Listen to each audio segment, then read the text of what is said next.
Well, good afternoon, everyone. I'm so pleased to be here this afternoon. Thanks so much to Judy, Beck, and to all of you for having me. So Judy gave a pretty good introduction for my professional background and educational background, but I just want to tell you a little bit about myself personally.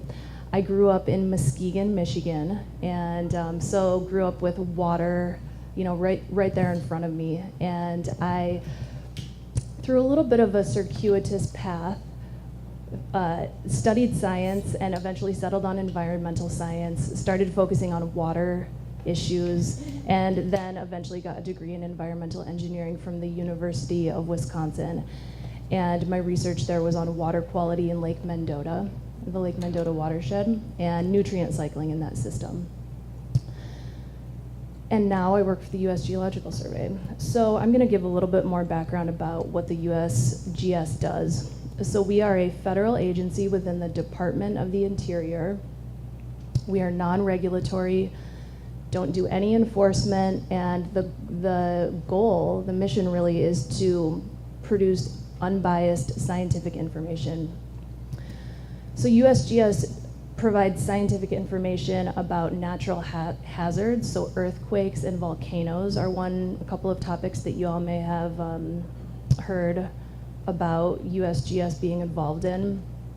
Water, energy, minerals, and other natural resources that society relies on, and also the impacts of climate and land use change. The USGS water mission in particular has the goals of observing, understanding, predicting, and delivering timely water information. So we know that water information is very fundamental to both national and local decision-making, economies, protecting human health, environmental health, etc. So we work with partners across the landscape to monitor, assess, do targeted research, and then make this data and information available. Often our work is organized into these 4 categories, which roughly align with the budget program. So we are have appropriations from Congress that roughly align with these 4 topics: stream flow and groundwater, water quality, and water availability and use. So I certainly do not need to tell this group that water issues abound. In fact, you all have, you've been telling me about water issues I wasn't even aware of. So there are increasing pressures on limited freshwater resources in the United States and across the globe. These range from issues related to aging infrastructure, spills, including the Gold King mine spill. That's one that maybe in recent memory. And then issues of pollution that are more widespread. So this issue of plastic in the environment, microplastics, is an area of research that USGS has been active in the last several years. And these are really only a few. So obviously we are putting a lot of stress on our water resources. But there's a lot of data out there, and increasingly with the advancements in technology related to sensing, in situ sensing, so sensors that are actually placed in the environment. We heard a little bit about that earlier from Mary, remote sensing technologies, etc. There is increasingly more and more information available about water resources. And the US Geological Survey is the largest provider of in situ water data in the world. And what that means is water observations that are actually made in stream or in lakes or in groundwater. So what that would not include is remotely sensed information, which USGS does do a little bit of, but there are other agencies that have us beat there. Every year, USGS Water delivers more than 1 billion successful data requests, tens of terabytes of data. We make publicly accessible our scientific reports and publications, and the main source of information, water information, which would be probably the first place to go, would be waterdata.usgs.gov. I want to say now, you can see the URL here. I've also prepared a printed handout, and there's a stack of them in the front of the room that have a number of the resources that I'm going to be talking about today and the URLs associated with them, so feel free to come to the front of the room. And this is another thing that I can make available to Judy to distribute if you would prefer to have a digital copy. Okay, so we have a lot of water issues on our plates to deal with as a society. I'm telling you, there's a lot of data out there, but it is not always easy to find, even if you're considering federal resources, or maybe especially if you're considering federal resources.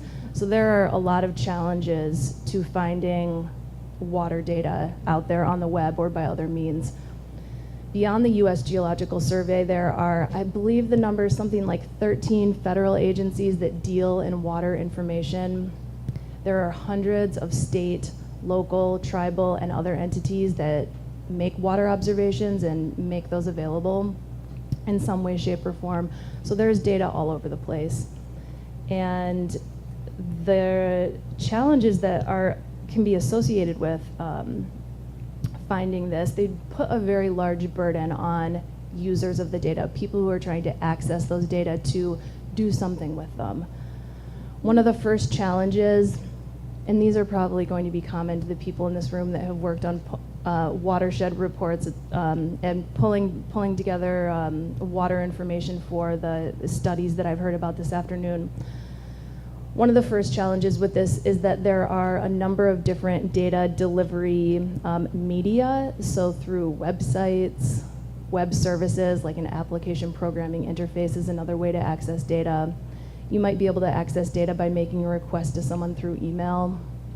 Maybe someone actually sends you a printed report or a disk that has data on it, and probably by other means as well. So there are all kinds of different ways that you can actually get at data and information. The format of the data, so many different formats out there. Maybe you have a PDF that's actually, a digital PDF. Maybe you have a scan of some table that was just copied in.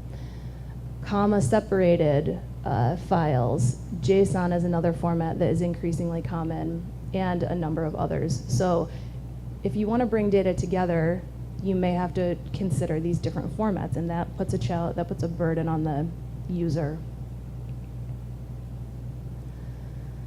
There are a number of different data formats in terms of the way that the data is structured, and metadata associated with a particular record also may vary.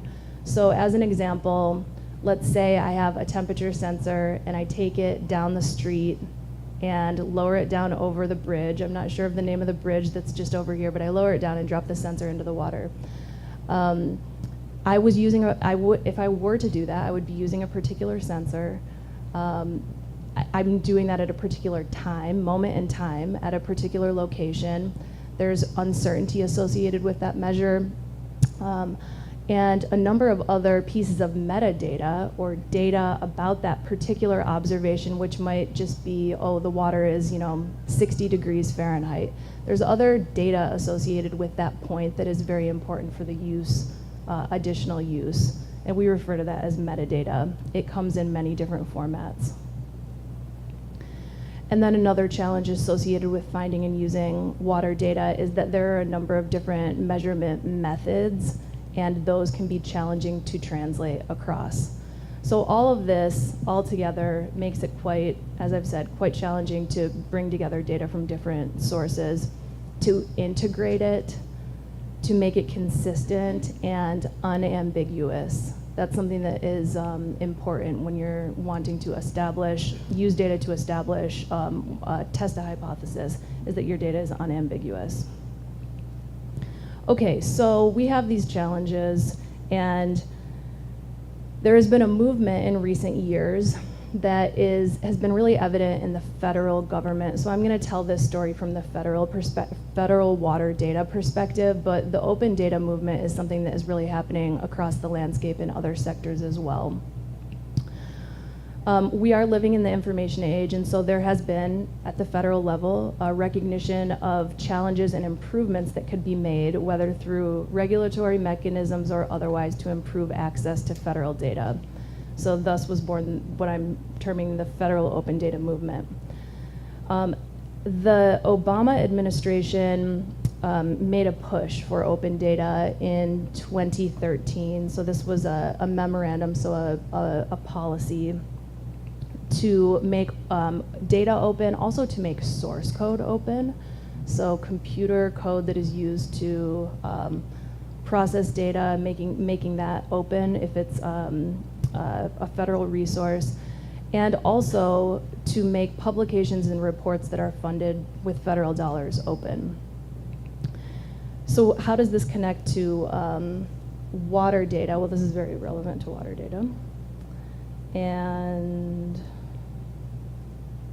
we'll talk about that next. Okay, so the next step in this was something called the Climate Data Initiative. This was also an initiative during the Obama administration, and this was a big effort to make a catalog, so not necessarily to bring all of the data together, but just to get a catalog, a list of what federal data resources were available related to climate.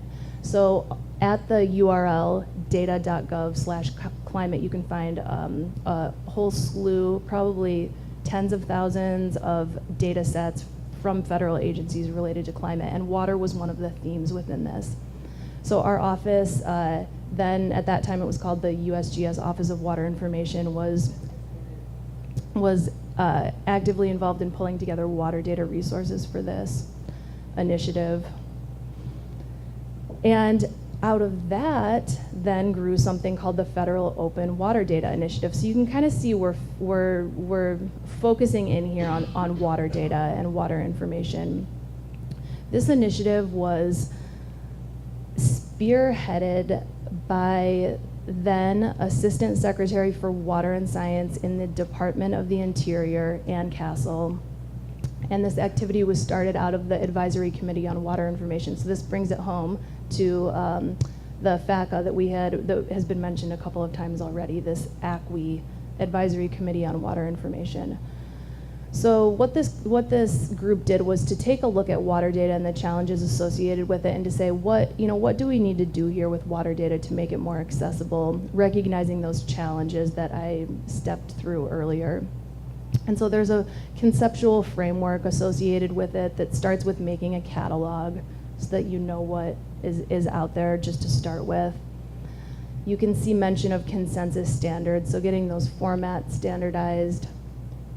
Coupling water data to hydrologic features is another, in my view, very exciting aspect of this work, so that when an observation is made, you have more than just a lat long or maybe associated with a county or municipality or state, but you can actually associate that with the place on the river network, the hydrologic network. And then the last idea here is just this recognition that if you make the data available and provide tools for people to access the data, then there will be more activities that arise as a result of it.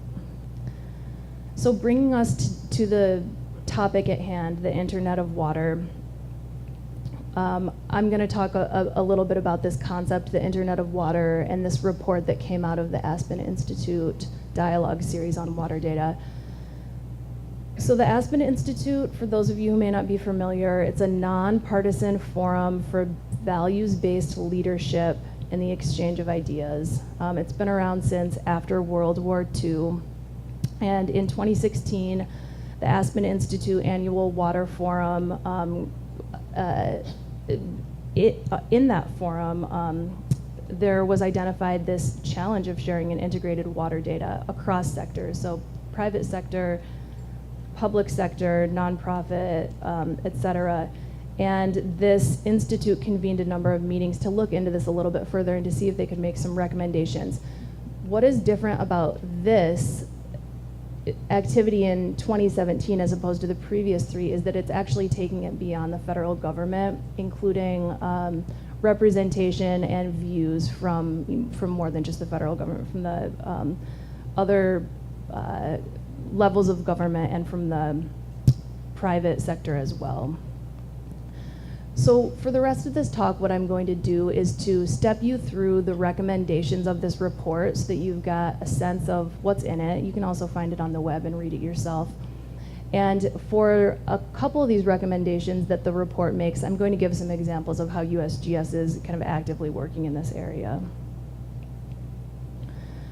So the first finding for the Internet of Water is this concept that open water data, the value of open water data really has not been quantified. So we know that water has a value, of course, but what about water data? If you have water data in your hands, what can you do? What cost savings can you make across, for whatever topic you care about? What can you do with that data? So there's the recognition that the value of data needs to be quantified and communicated. Making existing public water data open across state, local, and the federal government is a priority. And then third, there's an architecture and kind of an information architecture that has been recommended. And I'm going to speak to that a little bit more in the next slide. But for this, there's a recognition that the groups that are making water observations need to maintain some ownership over those. So as someone from the USGS, we're not saying, hey, everyone, just give us your data and we'll take care of them. No, that's not an idea that water data providers are generally comfortable with. So this architecture, which is kind of shown in a schematic here, is a way to conceptualize this need for data providers to actually maintain ownership over their data holdings. So what you can see here are circles of a few different colors. You've got USGS indicated as both a data producer and a data hub. So we produce data and we also make states data available, and I'll get to that in a couple of slides. But you also have groups like the Western States Water Council Water Data Exchange. So the Western States Water Council is a trusted broker of water use data for Western states. And the Western states are able to, again, maintain ownership over that data, but make it available all together in a single portal for water use. The state of Texas has a lot of water data too. We heard about the Texas Water Board earlier. They're also a data producer and a data hub. And then you've got users that are connected. So this is the conceptual framework for how the data, will there be one massive database where everything is stored? No, that's not the solution that's being recommended here. So the recommendations described in this report are shown here. First, articulate a vision for the value of water data and making a business case for investing in making water data open, enabling open water data, so looking to communities that are already sharing water data and see if there are lessons learned or technologies that can be shared. And then finally, connecting regional data sharing communities to actually create this Internet of Water.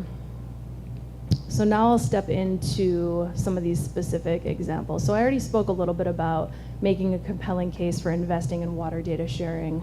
So there's an opportunity that exists currently for governments, academia, the private sector, et cetera, to quantify the values and benefits. And that's one of the things that the Internet of Water proposes doing, which is a good thing.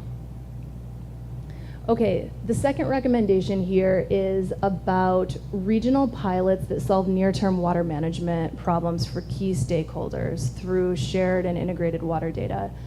So recognizing that most water issues are local and regional in scale, a number of regional pilots are being initiated.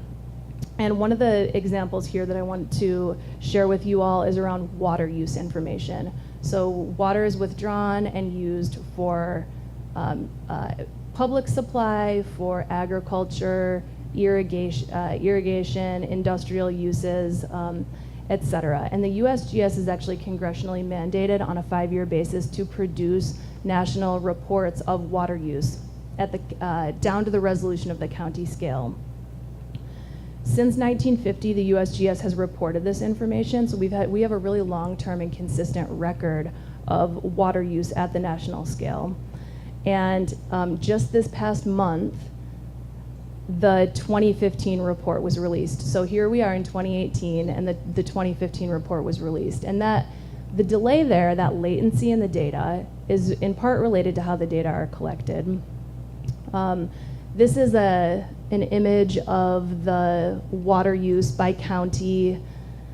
Green represents irrigation, yellow represents thermoelectric, public supply, industrial, and others. So you can kind of get a picture of at the national scale for 2015, what water withdrawals looked like. And this is really cool. I love being able to show you this great map. And there's actually a website that has an interactive data visualization where you can zoom down to the county level. But can we, and here I mean we as USGS, society, all of you, can we tolerate waiting 3 years to get this information? That's quite a long lag. We have droughts that come and go in between reports. And we're living in an information age. We have the Internet of Things, smart sensors, real-time data on things like traffic, weather, biometrics, et cetera, et cetera. So there's an opportunity to do better here. Along those lines, and coming back to this focus on a regional pilot, the Western States Water Council, as I mentioned, they are a trusted broker of water use information for Western states. So the desired outcome of this particular pilot that's happening as through the Advisory Committee on Water Information, but very closely linked with these Internet of Water activities, is to find a shared, collaboratively develop a shared data model and shared exchange protocols for this water data. And that might sound a little boring to this group. I don't know. I personally find it to be pretty interesting, but it is very difficult to share the water use data across these entities. And one of the reasons that our water availability and use science program takes years to pull data together from states is because it's done in very much in a manual way, through email and through a lot of labor on the data. So there's an opportunity here, and this program is setting up to pivot to estimating water use at higher spatial and temporal resolutions, which I think is going to be a really great thing, but we've got to have easier access to the data in order to do it. So this collaboration is about this, about getting the data available, making the data available more easily. And there's discussion about an analog to the Western States Water Council water data exchange for Eastern states. So there is not an entity like that for Eastern states that is kind of a trusted broker of those data. So that's the opportunity there with a regional pilot. Okay, the second recommendation, one of the second recommendations is to develop water data catalogs that identify all existing public water data maintained by states. And wow, is that a tall order. This is an image of a harmful algal bloom taken last September on the western basin of Lake Erie by NOAA's Great Lakes Environmental Research Lab. In 2014, about 500,000 people were left without access to safe drinking water in Toledo because of a harmful algal bloom in the western basin. And at that time, USGS was called upon to provide data and actionable information about the causes and consequences, which we did. But it was not as fast as anyone would have liked. And there are other examples of water quality crises in which it takes days, weeks, or longer to bring together the information needed to understand what's happening. So on this point, I'm going to tell you a little bit about a resource called the Water Quality Portal, and that's one that is, the URL is shown on the sheet here. So this is a multi-agency water quality data portal. The EPA, USGS, US Department of Agriculture, and the Advisory Committee on Water Information collaborated to create this resource. And what it does is basically pull together hundreds of millions of records from states through the EPA, combines them with USGS water quality data and that from USDA, in a common format. So you can go and find data, and it all gets returned in a single table with a common metadata format there. I think this is a resource that may be of interest to folks like yourselves, and so I encourage you to go check it out. And another really cool feature here, which is the little map icon in the lower left-hand corner there, is a functionality that actually allows you to search upstream and downstream from a given location on the river network for data. Yeah, I think that's a pretty cool thing. And you can specify the length and whether you want to include tributaries or diversions. So, yes? Sure, it is https://waterqualitydata.us.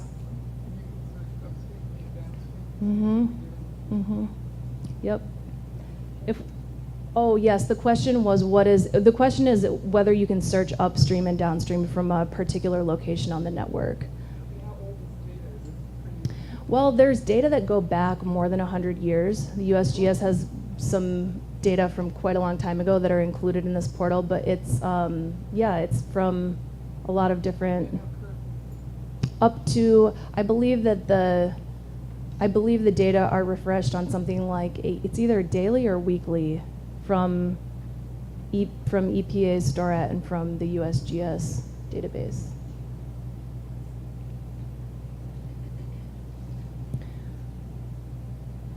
So on top of that, so this system there's a web portal, so you can go and interact with these drop-down menus to select the information that you're interested in. And there are also tools that are built on top of the system for accessing the data. And I'm going to say a little bit about how those tools and data can be used. So the second recommendation is about developing tools. And I would like to give you an example. This is an applied research example where in the states of Wisconsin, Minnesota, and Michigan, there was a need by the fisheries managers in those states to make more informed decisions about stocking choices. So specifically around the question of walleye versus largemouth bass. Walleye prefer cooler waters, largemouth bass prefer warmer waters, and there's been an observation of lakes kind of having a state change in which fish dominate, but walleye are preferred, and there's a big recreational industry in these states. So the Departments of Natural Resource for Minnesota, Wisconsin, and Michigan, and the USGS and the University of Wisconsin set out to make predictions of lake temperature, looking out as far as a century into the future. And so what you're seeing here are results of the numerical models that were run for just a subset of the lakes. And you can see it marching through time and the water changing temperature. Now, what does this have to do with the water quality portal? Well, in order to run simulations of tens of thousands of lakes, you have to have data to calibrate and validate those models to see how well you're doing, whether you're accurate or not.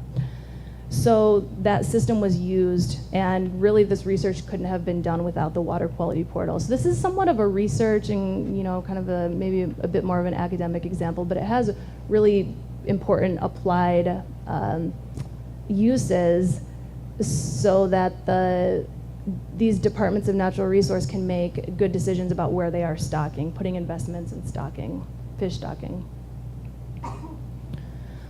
All right, so the last couple of recommendations here, and this may be stating the obvious, existing water data hubs such as the USGS or the Western States Water Council, a number of others, they should be stabilized and further resourced.